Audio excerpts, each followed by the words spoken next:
So what's some of the best practices for optimizing the conference experience? Let's start out again with ambient noise first. If it's an existing room, note any obvious issues. Go into the room and listen to it. If you're hearing something that's really obvious, it may be obvious to the microphones as well. So measure the ambient level if necessary, and a criteria for new designs should aim for a design intent of NC 30 or better, which is, it's relatively quiet. Now, if you measure it and it comes up quite a bit higher than that, you may need to go back and see if they can deal something with the air handling or do some other type of means of mitigation to bring that noise level down. How about ambient noise issues outside of the room? Note where the sound may be entering the room. It's really quite simple, actually. Doors are really problematic. If you have doors and the doors have concrete floor or tile floor or marble floor or something like that, there's a sound leakage that can happen between the door and the floor that can travel in the room. So adding seals that go in place when the doors close help immensely. On the window side, you can actually replace the glass with more acoustically resistant glass to getting noise from the outside space. We actually have this done in some of our high-rises in Chicago, where they could be on the 20th, 30th floor, and we're listening to the outside noise and try and help them understand that, okay, this is going to be heard through the conference, and they actually will replace large panes of glass with more of an insulated type glass that can help immensely. Ceilings and the walls, one of the big things is, do the walls go all the way up to the deck? They should in a conference room, because that will help keep sounds from outside of that conference room coming in. You can add insulation to ceilings and ceiling tiles, but actually bringing the walls up to the deck is the most effective means of either of those. Okay, how about noise issues inside the room? This can be a sticky subject from time to time. A couple things. Microphones can't determine which sounds they should reject. And if you've done this before, you know that a lot of end users don't understand this. And this comes back again to this cocktail party effect, where an end user can be in the room participating in a meeting, and they're thinking they can hear whoever's talking fine, but you get to the far side and all these sounds are coming together, and it's much, much harder to understand what's being said.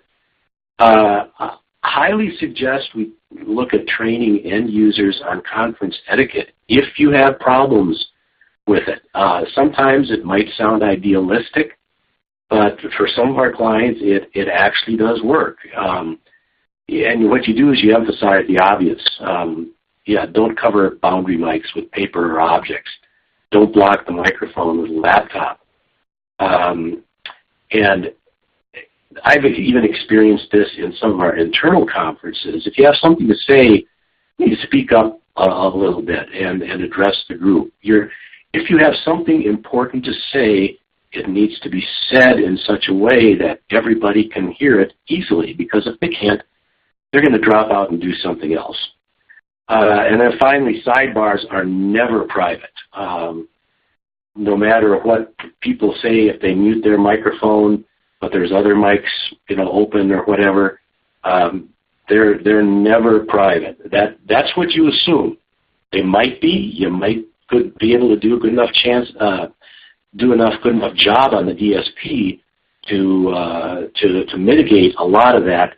But if you assume they're never private, you're safe. Treat the reverberant room.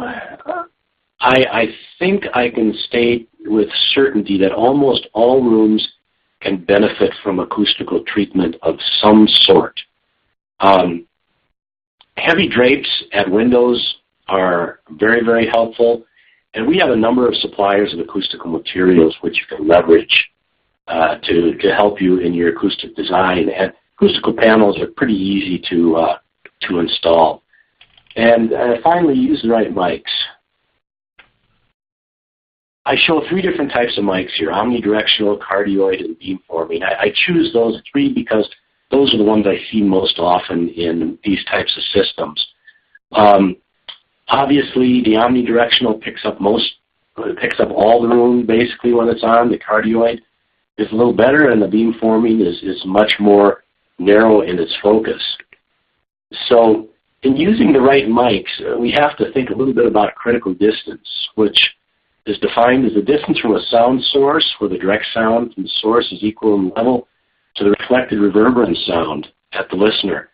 I also have what I call effective critical distance, and it's really the same, except what you'll find is as you use a microphone, the more directional the microphone you use, the farther away you can be from the talker and still get decent audio.